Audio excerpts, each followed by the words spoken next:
Bonjour à toutes et à tous, on se retrouve aujourd'hui pour vous présenter un tutoriel concernant le logiciel Xmine 8 dans sa version gratuite.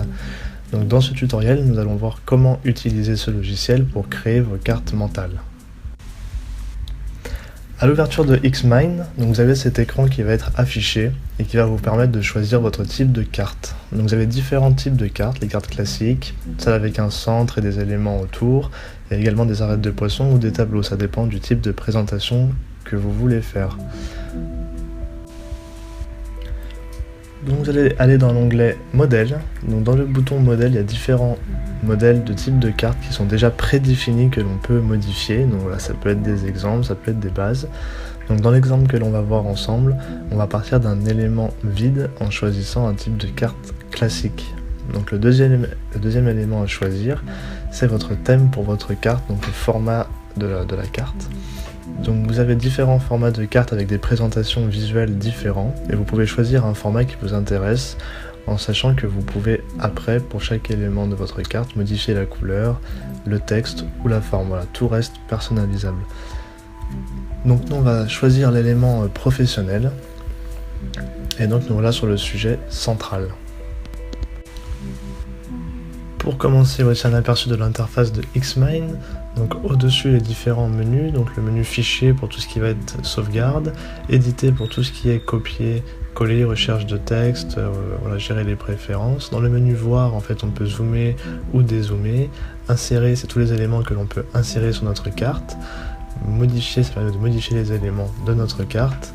Et donc le menu outils, il va contenir principalement des options avec la version payante. Ensuite, juste en dessous, donc, vous avez le menu icônes. Donc ces icônes, en fait, elles vont permettre d'insérer des éléments, d'annuler la dernière modification ou la rétablir selon ce que vous avez en fait à corriger. Voilà, donc pour changer le texte d'un élément, il suffit de double-cliquer dessus pour mettre un texte de votre choix. Donc pour l'exemple, on va faire une carte sur Xmine, forcément. Et on va commencer par voir comment insérer des branches, voilà, des sujets qui vont porter sur votre cœur de carte. Donc il y a trois possibilités pour cela, donc soit le menu insérer en haut, soit par cette icône qui va nous créer un sujet principal.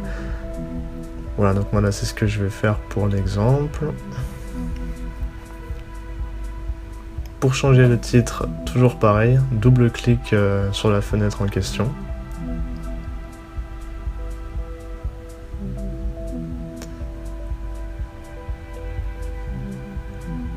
Voilà. Et donc troisième possibilité en fait pour insérer des sujets, ce sont les raccourcis clavier. Et c'est ce que je vous recommande pour aller plus vite. Donc il y a la touche entrée, voilà, qui permet de rajouter un sujet. Donc pareil, après double-clic pour changer le titre.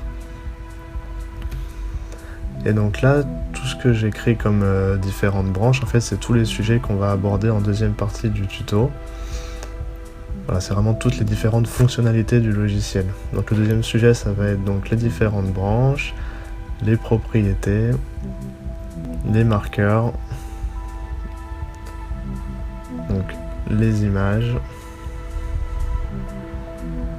les relations, puis on verra les différentes limites et puis les liens. Voilà, ça c'est tout ce qu'on peut faire avec Xmine. Ça permet de cartographier visuellement en fait tout ce qu'on peut faire et on va voir les différentes modifications qu'on peut faire par la suite.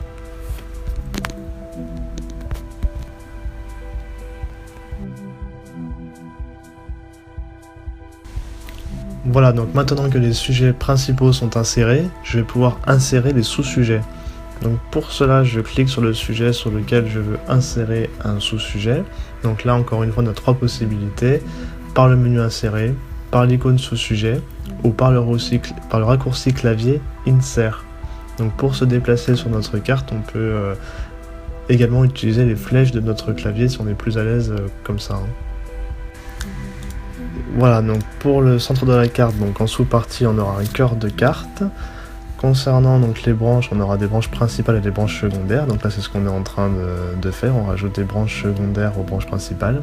Pour les propriétés, donc il y a des formats différents. On peut tout personnaliser, donc que ce soit le texte, les polices, la couleur, la forme, voilà, tout ce qui est personnalisable. De toute façon, on va le voir dans la seconde partie. Et on verra également donc comment insérer un marqueur, donc ça peut être donc des icônes, des dessins, voilà, ça on va le voir également par la suite. On peut aussi insérer des images via un fichier. On peut ajouter des relations qui sont en fait des flèches pour créer des associations.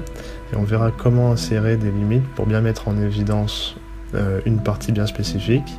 Et pour finir, on verra comment mettre un lien internet via un lien hypertexte pour aller directement sur le site en question.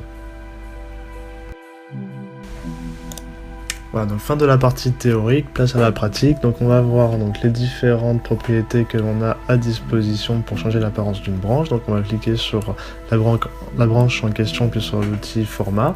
Et donc là en fait on va se rendre compte de toutes les options qu'on a pour modifier voilà, ce qu'on veut. Donc par exemple donc les types graphiques. Donc là si on veut plutôt des formes de rectangles, de ronds, des fonds en couleur.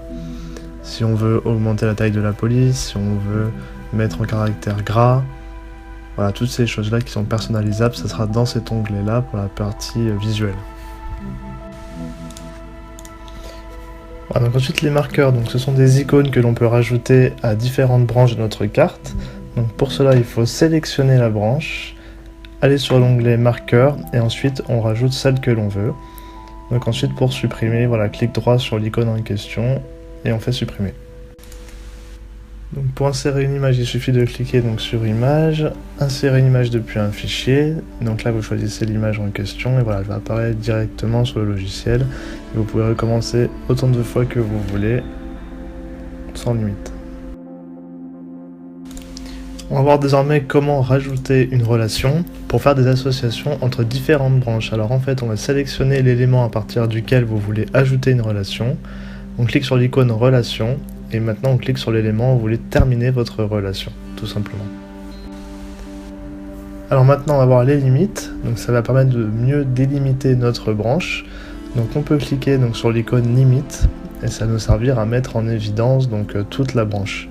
Ensuite en cliquant sur propriétés, on peut également personnaliser nos limites à notre souhait, donc en modifiant par exemple la couleur ou la forme du nuage par exemple. On va voir maintenant comment insérer des liens. Donc vous allez pouvoir en fait insérer des liens internet en sélectionnant ici hyperlien.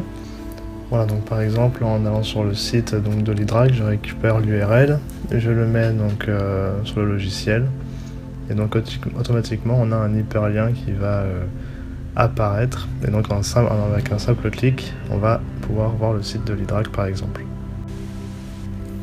Voilà, donc on va également rajouter une branche notes, parce que ça peut être utile dans le cadre de notre travail.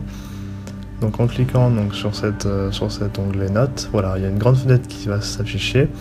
Et là on aura un espace beaucoup plus important pour écrire quelque chose de plus long, de plus précis, parce que jusqu'à maintenant c'était vraiment quelque chose de visuel, et on peut avoir besoin d'avoir une source plus importante. Donc grâce à notes, c'est une optique pour écrire quelque chose de plus long.